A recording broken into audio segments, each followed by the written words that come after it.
Well, I feel like I am doing like everything. I want to be happy. I don't want to fight, but I also don't want to be the one like picking everything up. Things were really, really great until they weren't. And then we actually broke up. In the past, my husband and I struggled hugely with housework, division of labor. I think a huge part of it was how we actually talked to each other. So today I have a special guest who is going to talk with us all about how to actually tackle these complex issues. I'm Lindsay, and I'm a relationship coach, and I've actually also been a registered nurse for 16 years. But my heart is really with working with couples and individuals in their relationships because of my own relationship journey. I've been with my partner, my now fiance, for 7 years. And in the beginning of our relationship, things were amazing until they weren't. And when things started to kind of turn, we were having a lot of conflict. There was a lot of blame. There was a lot of thinking, if you would just change this, then everything would be better. And it got so bad that we eventually broke up. And it was only in that breakup that we realized that we had been contributing to what hadn't been working in the relationship. And it wasn't just all our partner's fault. Because now my partner and I just have a relationship that I never, ever, ever could have imagined was possible. And that's not to say that things don't come up, because they definitely do. We still argue, we still annoy each other, life happens. And now we actually know how to move through these things in a way healthier way. Arguments are much shorter and they don't happen as much. And we just get back to like enjoying life together and having so much fun. A lot of people, they feel like their spouse is the root of most of their clutter. Quite often, the person commenting is actively trying to declutter their house. And I always say, like, start with your stuff. Don't start with the other person's stuff. Don't even start with common stuff. Like, just start with your own stuff, then maybe move to common stuff. Some people, they say, like, my spouse gets very upset when I declutter anything. What advice do you have for them on that? Such a great question. And just like framing all of these questions, something I always say is we can't change our partner. So all we can do is really look at our own approach to things, make shifts in that approach where it will be helpful, because this can change the conversation, the dynamic with your partner, and it can also inspire change and growth from our partner as well. So I really want to highlight that like your needs, your desires for a clean house, for decluttering, all the things are so important. And you really just have control in your approach, because you can't change your partner. So it's holding both things to be true. If your partner is getting upset when you declutter anything, or you're decluttering things of theirs, I love what you said, Robyn, about like starting with your own stuff. For sure, starting small, leading by example. And I think it's really important to ask permission to touch their stuff. And that might seem silly, I don't know, but just asking and showing that you respect their stuff. Imagine you're going to look for the thing that you put somewhere, and you go to look for it. You know that you put it there and now it's not there. And maybe your partner's out, you can't get a hold of them. You have no idea where your thing is that you really want. So just kind of putting yourself in your partner's shoes, that might show up for them. So when you ask to touch their stuff, if they decline, super important, no shame, no blame, compassion for them around this. And compassion for yourself if you have shamed or blamed in the past, because of course you'd feel sort of hurt. You want them to enjoy this passion with you. You want them to be a teammate. You want your desires for a decluttered house to be a priority to them too. So just so much compassion to your heart if you have done this in the past. And then just moving forward, you can thank them. Thank you for letting me know that that's not okay. I will leave that there, and then just continue with your day. No sort of pouting, blame, shame, like I said, just thanking them, carry on, showing them that it's okay to have their experience as well. And then after that, coming in with curiosity. So being really curious with your partner. Your partner can tell if you're asking questions from a place of like challenging or curiosity, like you really want to know the answer. So asking them, I know I'm on this decluttering thing and I'm super excited about it. And I totally respect that you don't want me to touch your things. And I'm so just wondering, like, what comes up for you when I ask to do that? Maybe like, I'm so curious what your past experiences with this are. Like, what was it like in your house growing up? and just getting really, really curious and opening up that space for them to share and feel seen and heard. That is so good. I love that. And it's so funny because like you just can't help so often to be like, fine, then I will just leave your mess there. But yeah, I think that is so valuable. So first, I would say, and this probably goes for all of the questions, so often it's not about the thing, in this case, like wanting to clean, wanting them to help out, decluttering. It's actually more about how we're communicating about the thing. So again, all the compassion around this. If this is really important to you, it can feel hurtful when it's not happening. And maybe you've had this conversation so many times and you're feeling really frustrated about it. So if your partner is in that position where they don't feel heard, appreciated, and empathized with, they're going to be much less likely to take influence from you and then truly hear, appreciate, empathize, and see your side of things. And just to like touch on love languages for a moment, because I love Gary Chapman's love languages. If your love language is acts of service, when we get very opposite of the thing that we so need and desire to feel loved in our relationships, it hurts that much more. So just so much love to like your heart around that. It makes sense that this is really something that's painful for you. We start by expressing what we want in a positive way, sharing the dream. So start with appreciating something they do. So whether that's, working hard or the things that they do clean, cooking, whatever it is that they do, start with appreciation and then let them know, I would love.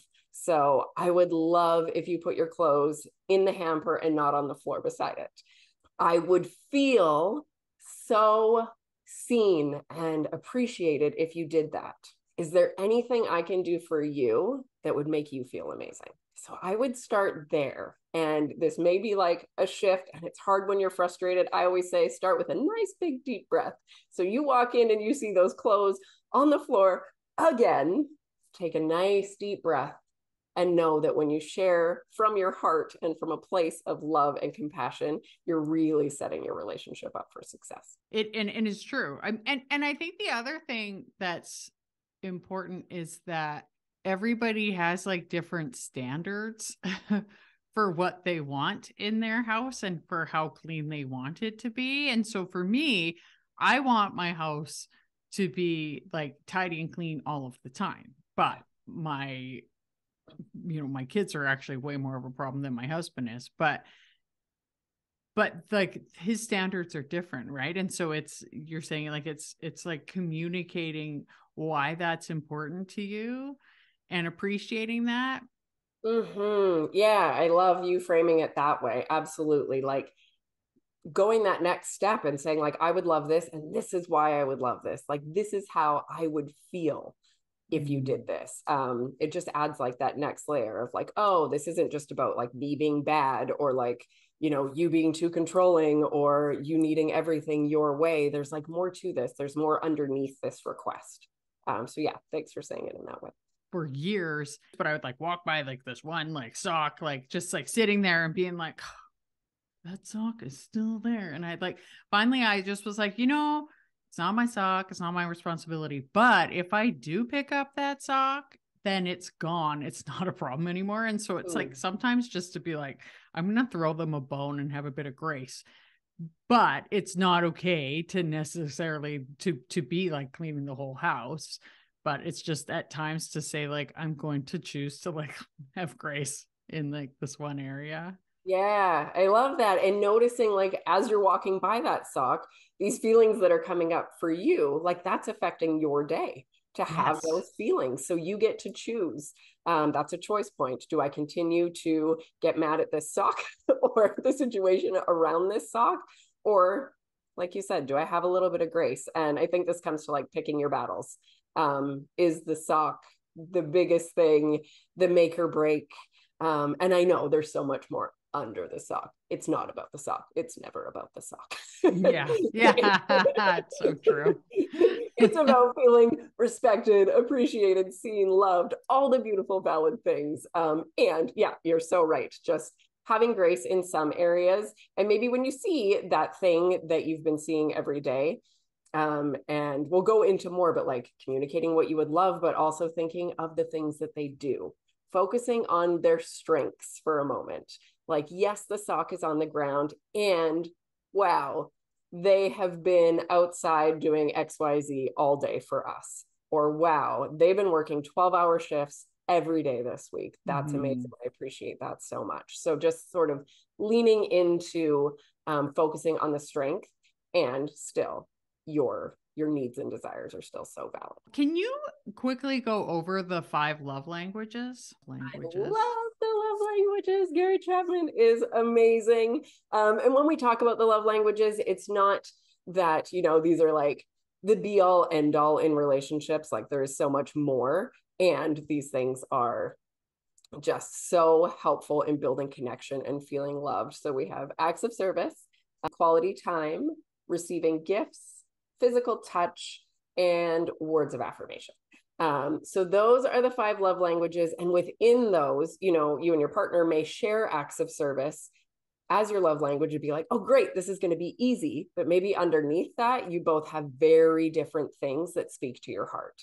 So it's not enough just to know what the love language is. It's getting really curious with each other. Okay, well, what can I do within that to make you feel so loved?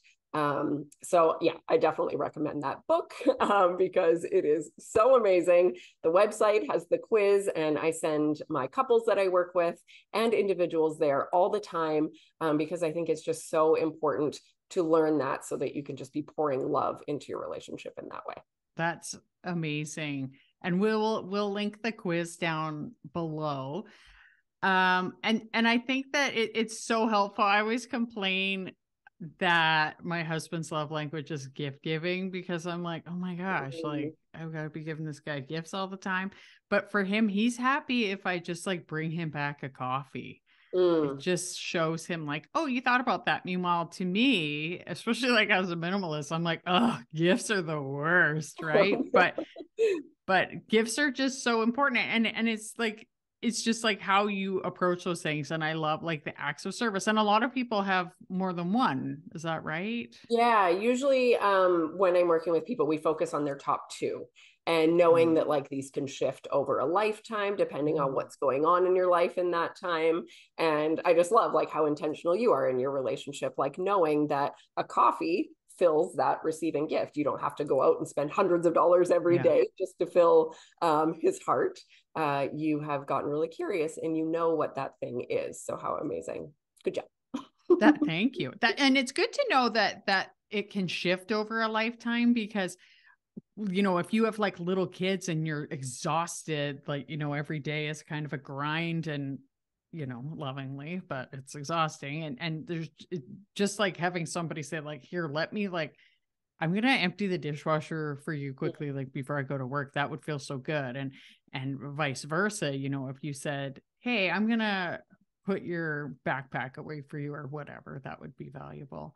Now, how could somebody ask a question, how do I get my partner to follow an organizational process that I put in place? So a lot of times people are starting maybe like Fly Lady, like the cleaning routine, or I actually was just like laughing this morning at my cutlery drawer. I'm like, yep, the spoons and the forks are now in different spots. And that's, again, like that's a teenager thing. Hey, don't come to my house. Yeah. So yeah, like the original question, how do I get my partner to follow an organizational process that I put into place? And yeah, I love that point of making sure that it actually is important to you. It's probably, if your partner is not into decluttering, minimalism, all the things, to keep coming to them with, oh, I've got this new idea and we're going to do this. Oh, no, I've changed my mind. We're going to do this. So I love that point of like really making sure before you bring it to them. And what comes up for me right away is really going back to like that we can't change our partner. So first, like you talk about leading by example with excitement about it. Again, no shame, no blame if, you know, they're not jumping in right away. Appreciating, respecting their answer. If they're like, no, I don't really like want to get on board with that right now. Thank them for being honest and really like share with them how it makes you feel when you're decluttering. And I think that for this one too, this is another pick your battles. If you're putting into place 100 different new organizational processes, it's like, what's really important to you? What are the big ones that are really going to make a difference in your life? And speak your dreams around that, like we talked about. And this goes for everything in relationships, celebrating the wins. So when your partner does something that goes along with like this process that you've put in place, really celebrate that thing, thank them, tell them how much it means to you, speak their love language so that they feel loved, and don't focus on the things that they're not doing. So say, you know, they do one thing, but they don't do 10 things, focus on that one thing. If you focus on the 10 things, they're more likely to keep doing things like that because they've already failed. So if you really like focus on that one thing, what you focus on, you will find more of it, and it tends to grow. So when you tell your partner, like, thank you so much, and then you speak their love language, it's like, wow, this feels amazing. I can definitely do that easy little thing that I just did. And then you'll see more of that. Obviously coming from a good-hearted place, and it's not manipulative or transactional in any way, but really just pouring on the love to them that you want in return. That's interesting you say about transactional, because in my house, so often we will always be like, if you do this, then I'll do this. And it gets really exhausting to always be saying like, hey, can you do this? Okay, well, as long as you do this. And you're like, hey, I sorry, I can do this. It's so interesting. You mentioned like the transaction part. I'd never thought about that before. Yeah. And I mean, that can work. Absolutely. But when it gets to a place of like, I'm only going to do this if you're doing this, or I'm only giving you appreciation and love because I'm tricking you into keeping on doing this thing that I really liked. That's when it becomes like sticky and isn't really serving the relationship as a whole. Break it down. If you have a couple of tasks to do and you're both like, I'm going to do this one and I'm going to do this one, great. You know, if that's working and it feels good, that's amazing. And in some couples, like my sister-in-law, my brother, they have a very interesting division of labor in their house. I guess you could say it's more traditional, really. Like she does most of the cleaning in the house and he does everything outside, and both of them are very happy with that. There just seems to be like no resentment at all. And I'm like, and actually this morning I was even thinking like, whoa, I was taking out the food waste, which usually like our kids do, but I thought, oh, who's going to do this when the kids go? And I thought, I wonder if like we're going to need like different like jobs like defined. And so you had said in the past, like, that's great if that works, but that doesn't work for every relationship. Totally. Yeah. Amazing that it works for them. That's so cool to like find a groove where it works. And yeah, that reminds me of like in my own relationship years ago, you know, we would go camping and I would do all of the packing. I would get everything ready. I would spend hours in the morning setting everything up, and my partner would be hanging out, having his coffee, enjoying the morning before we go. And I would feel like these feelings come up and feel like this resentment and wanting to, okay, I did grumble, wanting to make comments and stuff like, oh, must be nice to sit around all morning. And then one day I went outside and I took a few deep breaths and I was like, whoa, actually, I get all this ready. He loads the van. He drives the 3 hours that it takes to get there while I just chill in the car. He sets up the entire van. He carries our surfboards all the time. He gets the wetsuits. Just listing off all the things that he did, I'm like, yeah, that's okay that he chilled and enjoyed his coffee this morning. So it really just took that shift of like looking for the good and finding it, because what a gift that he gets to relax before he has to drive for 3 hours. Yes, please do that. That just felt so good to like have that moment. And now that doesn't come up anymore. So yeah, it's like finding what really works and looking for their strengths as well. So that is such a great question because it's very likely to come up, getting some pushback. So if you're expressing things in the way that we talked about, like, I would love this, I would feel this way, and really appreciating them for what they do, asking them what you can do to make them feel so good. And if that happens and you still get pushback, maybe they start listing off what they do. Maybe they get defensive. Maybe they point out what you don't do. Or maybe they just agree with like the importance of putting stuff away. This could be coming from a place of feeling like they're not good enough. You know, usually when people are getting defensive, there's something under there like, I want to be seen for my best intentions. I want to be appreciated for what I do. I can't get anything right. And those feelings come up and they tend to come out in getting defensive or, you know, listing off all the things, like I said. So really taking a breath and meeting that with like love and curiosity. And this is the place, like I talked about, where you can really lean into hearing, appreciating, empathizing with them. So, you know, reflecting back what you heard is an amazing thing. It's like, maybe I can't remember what to say in this moment that would be like really kind and loving because I just want to jump in and do the dance. But instead, reflecting back, it's the easiest thing to do because you're just listing it back. So, oh, when I talk about putting stuff away, I hear that you feel really overwhelmed because you're so busy and you've been working all day and maybe you're feeling really unappreciated.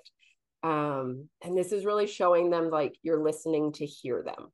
Like, I'm hearing you. I'm not dismissing what you're saying. So that is like that first piece. And then going into validating. My favorite words for validation, it makes sense. So saying it makes sense that when I ask you to put things away, it feels like a lot on top of everything that you're doing. Makes sense that you feel overwhelmed. And I can see how you're not feeling appreciated because I haven't been telling you lately how much I appreciate the things that you do. Now, this piece can be hard because so often we think to validate the other person's experience means that we're wrong or that our opinion doesn't matter or that this is the end of the conversation. But the beautiful thing about validation is that both things can be true, their experience and yours. It's not about right or wrong at all. So you're really just getting into their heart. And I just really love this piece because don't we all want to just like feel seen and heard and validated in our feelings? Yeah, that is so true. I love that. It makes sense. It's so simple, and you're not saying like, no, you shouldn't help me or whatever, or no, you should keep all of your stuff. It's fine. It makes sense. It makes sense that you feel super attached to all of the stuff you have. And I am still feeling completely overwhelmed by the amount of stuff in the house. Totally. Both things are true. Yeah. Yes. I love that. Good. That was like such a good example right there. So good. So yeah, and then the next piece there. So the hearing, the validating, and then it's appreciation. So really leaning into, I appreciate how much work you've been doing. I have noticed that you have been putting the dishes away.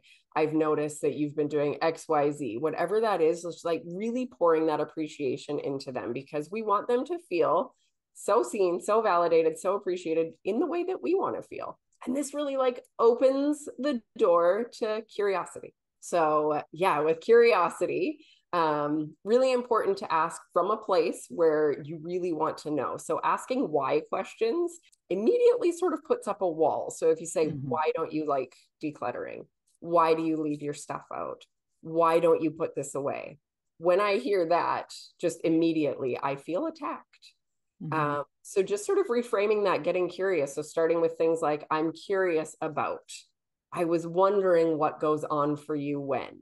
And when you get really curious and you've done this whole piece of reflecting back, often you'll create this space where you will learn things that you never would have learned if you jumped into the dance and just kept trying to make your point, which again, obviously this is what we do because it's so important to our hearts. Like this means so much to us and we just want to be seen and heard.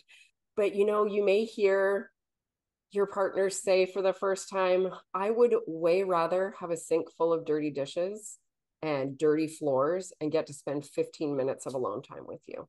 And like, wow, what a moment.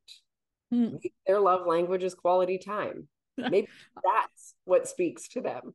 And if your love language is like, no, I'd rather have that be clean, then I guess you just split the difference. And one day it's clean and one day it isn't. Because I'd be like, Great. I love that because that's real life. That's real life. Like, oh, cool. And so yeah, this is another situation where both things are true. And like knowing how important that the cleanliness is to you, it's just as important to them to get that quality time with you.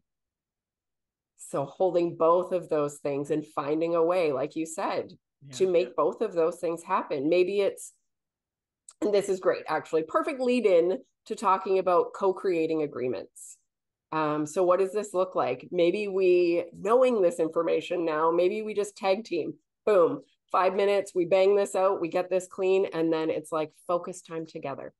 That could be an agreement that you create together that meets both of your needs. And that's just like one example, you know, maybe they share with you, oh, I grew up and my parents were on my case all the time about cleaning.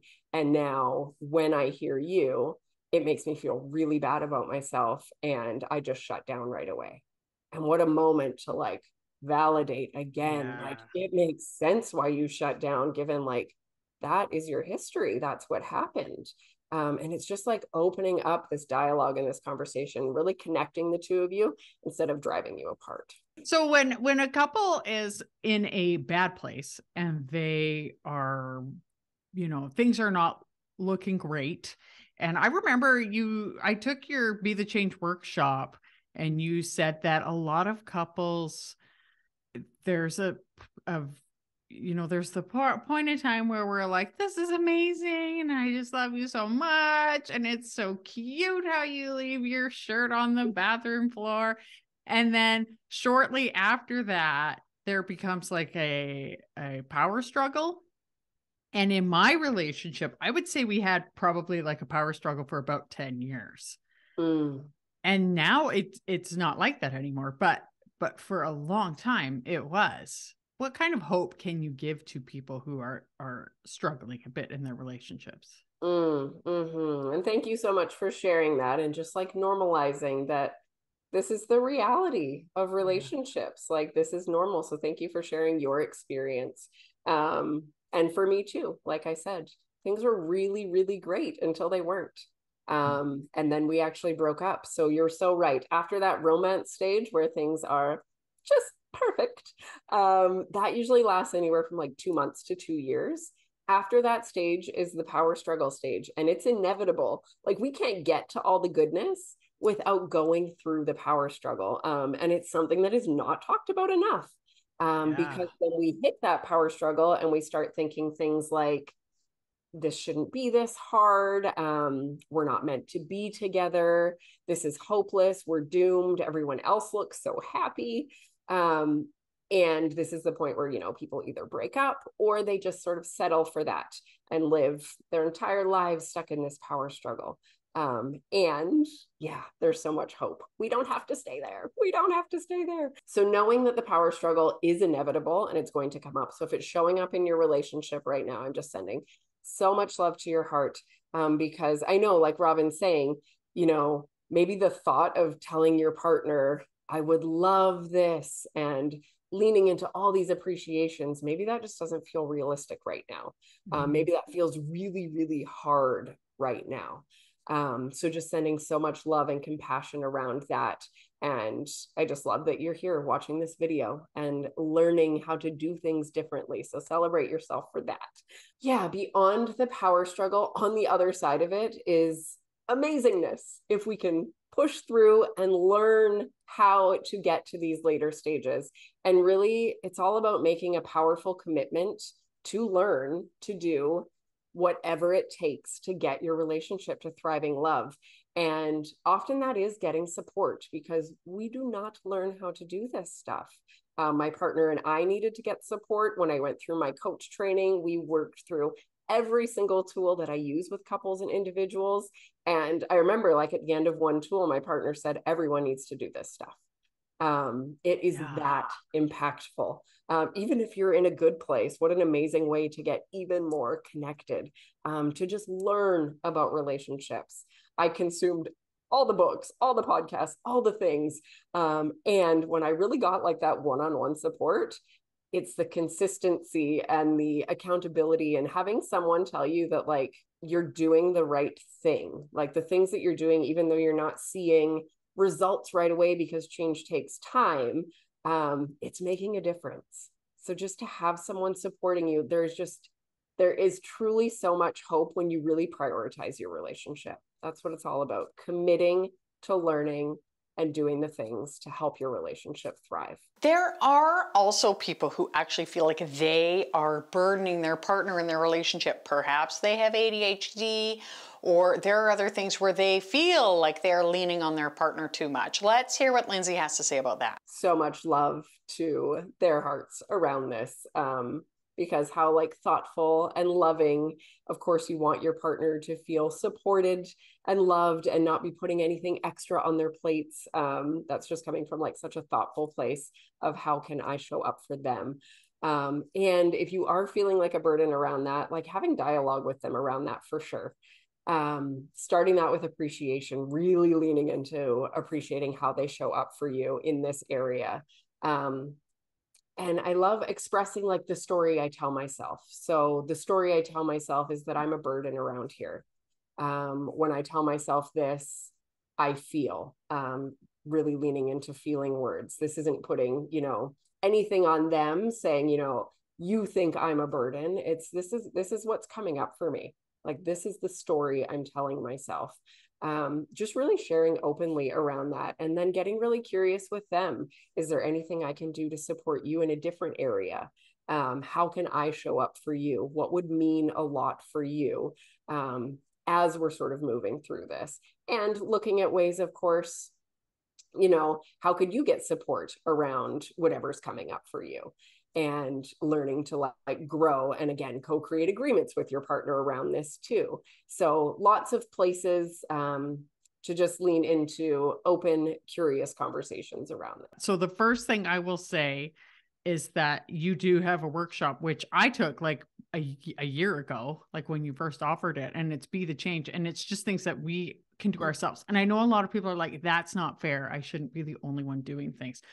But everybody is bringing certain things into a relationship. So like, why wouldn't I just do a few things to make life better? Like, my whole thing in life is making like minimalism, right? So life is better. Well, why wouldn't we want our relationships to be better? So you could do the workshop, which we will link below, and you can talk more about that in a second. But also, like, what if their partner, if they're just like, my partner is not going to go for that, but I really have a lot of hope and I want our relationship to be as good as it can be, because like, why wouldn't you? You live once, right? Yes, so much goodness. Yeah, the workshop, amazing. I love that you took it and that you loved it. It means a lot to me, because just to like put it out there and see the results, get messages from people about the changes that they're seeing just from attending a workshop on their own and putting in these changes on their own. And like you said, definitely that comes up of like, well, why do I feel like I'm always the one who's caring about our relationship or making changes? And I always go back to the quote, don't know who said it, but nothing changes if nothing changes. So your relationship will stay how it is right now if you don't start to do something different. And because you can't change your partner or make them change and start making these shifts, inspire change. When you change how you show up, inevitably your partner has to change, because you can't do the same steps in the dance if one of you changes the steps. The whole dance starts to change. So in my own relationship, I did a group coaching program on my own, and my partner did not join me to begin with. implementing what I was learning and making changes on my own. By the third or fourth week, he was asking about the modules and joining in with me, not for the calls, but to do the modules after. And we grew so much in that course. And it was because I started making changes on my own. And I stopped doing things like the shaming, the blaming, and I had support in doing that. So yes, I love this question because I work with individuals as well to give them that support and like, you know, have messaging support. I get to be in your back pocket so that if something's going on, you know, I'll have somebody message and be like, well, we got in this argument and I don't know what to do now. I can help you. I can help you show up in a different way that is healthier for your relationship and inspires change and growth and feels really good. So you don't need your partner to be on board with relationship growth in order to make amazing, impactful changes, for sure. Yes, Be the Change is my workshop, and you can go sign up for that on my website. It was originally designed for a women's group, and it was just for individuals in relationships because I wanted to put something out there, you know, if your partner wasn't interested in growth, to show you that you really can be the change in your relationship. Like, it is so possible to be the change, even if you are the only one stepping forward. So in this workshop, we really deep dive into like the stages of relationships, the things that you can do to make your relationship thrive, looking at areas where maybe you've been contributing negatively. And again, with all the compassion, because we all contribute negatively to our relationships. And that's just humans, bless our hearts. For sure. So really digging into that and creating an action plan for you. Like, we'll literally create this action plan so that when you leave the workshop, you have actionable steps moving forward to make shifts in your relationship. You know, I got messages from people days after just saying what a game changer it was, that they immediately left the workshop, went downstairs, had this amazing conversation with their partner about things that came up in the workshop and really owned some stuff. Their partner owned some stuff. I got a message couple weeks later from someone, you know, I've really been putting these steps into practice and my partner just bought me flowers for the first time in years. And she was so excited and I was so excited because that meant so much to her. And it came from her showing up differently and giving him so much love. So there really, really is hope in relationships, even if you're the only person who's interested. And just because you're the only person who's interested right now doesn't mean that is how it will always be, even if you could not imagine your partner jumping into relationship growth. A few months ago, my partner and I just spent a day traveling to go to a couples retreat. I never, ever saw that coming in my relationship. So proof that, you know, we can grow and change together, and we just need to know how and get really intentional about doing that. Loving with intention. I love it. That's so great. Well, thank you so much for being here today, Lindsay. Oh my gosh, so many amazing tips, and we'll have to have you back. Thank you so much for having me. This was super fun.